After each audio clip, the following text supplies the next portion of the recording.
What's going on, everyone? This is Vince with VShred.com, and in today's video, I'm gonna show you one of the best exercises for building a thicker back. I'ma keep on going up till the lights go down. All right, like I said, in today's video, I'm gonna be showing you one single exercise that is one of my absolute favorites for getting thicker lats. If you've been going to the gym and you've been hitting back day and maybe your back's just not getting the thickness that you want. Today, we're not talking about width, so we're not talking about getting that V, we're talking about thickness. So like how dense it is when you're looking at someone's back. And that's one of like the telltale signs that someone's really killing it in the gym, in my opinion. And obviously you have your staples like regular rows and deadlifts and stuff like that. And I 100% think that you should be including those if you're trying to get a thicker back. Those should be in your back day.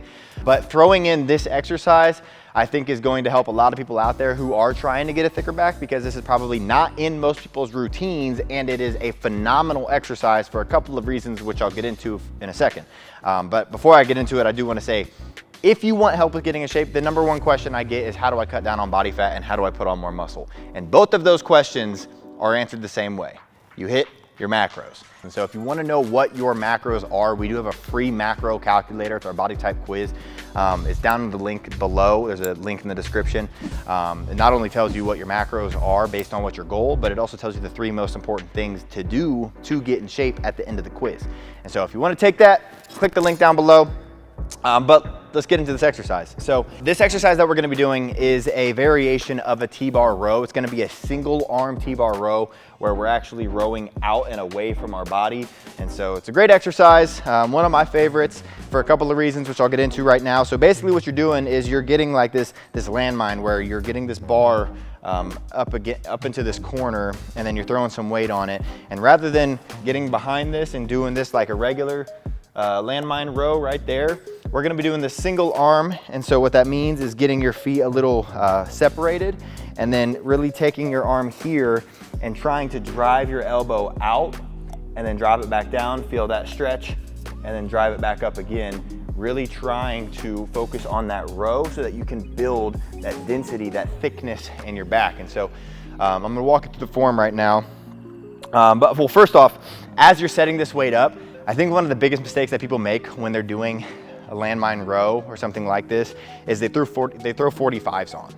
And I think that's an issue because you gotta think of how big the 45 plates are. 45 plates are like twice the size of these 25-pound plates. And so what that means is whether you're doing a row like this, where you're pulling it into your body, you're not gonna be able to pull it up as high. If you're doing it like this, where you're pulling it away from your body, your elbow's probably gonna hit that plate. And so using 25s and just using more of them is usually a great place to start so that you can get that range of motion, because that range of motion is going to be huge with this exercise, especially since it's unilateral. So we want to make sure that we're getting full range of motion, and unilateral just means one arm at a time, basically. But for this exercise, another super important tip to keep in mind here is when you do get down into this exercise, the first thing that I do is I try to make whatever side I'm working first, that hip, I try to get it up in the air. And so I try to turn my body a little bit. And so the higher I can get that hip and the lower I can get my arm, the more of a stretch I'm going to get in my lat. And so big difference between right here and right here. This is not much of a stretch. This is more of a stretch on my back, and I can feel it immediately. And so that's your starting position. From there, you're gonna take your arm, you're gonna row it up, squeezing, and then return it back down slowly, keeping that hip high so that you can get that stretch, and squeezing up again. Keeping that hip high so you can get that stretch and squeezing.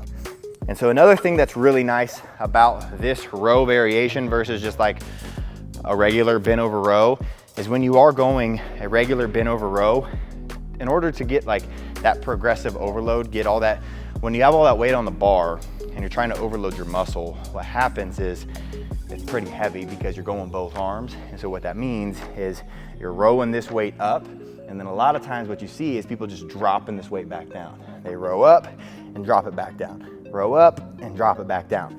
And so they're not really getting that much focus on the eccentric contraction, the lengthening of the muscle, which is huge for building muscle. And so with this exercise, it allows you to put more emphasis into that eccentric contraction. And what you can do to take it even a step further is focus on making the eccentric contraction take twice as long as the concentric contraction. So you can bring this weight up, you can go 1 Mississippi, and then you can go 1 Mississippi, 2 Mississippi. 1 Mississippi, 1 Mississippi, 2 Mississippi. 1 Mississippi, 1 Mississippi, 2 Mississippi. Just slowing down one contraction by 1 Mississippi is going to be a ton of extra time under tension for that muscle and ultimately result in more muscular damage and more muscular growth as long as you're hitting your macros correctly. And then also make sure that you're doing it on both sides, getting that hip high, getting that stretch, squeezing it back, and then returning it back down slowly. Squeezing it back and returning it back down slowly. So great exercise for thickness, but again, also make sure that you're throwing in like regular rows. Deadlifts are one of my favorites for thickness, and then also making sure that you're doing pull downs for back width. That's the exercise, guys. If you liked this workout, let me know what you thought down below, and if you have any of your own favorite back exercises for specific reasons, let me know. Or if you want me to make a video about a specific muscle group, maybe an exercise that's best for the outer head of the shoulder or whatever it might be. Let me know down in the comments. I'm always reading through there. Also, if you enjoyed this video, make sure that you are liking the video. That always helps me know what videos that you guys are enjoying and what videos you're not enjoying.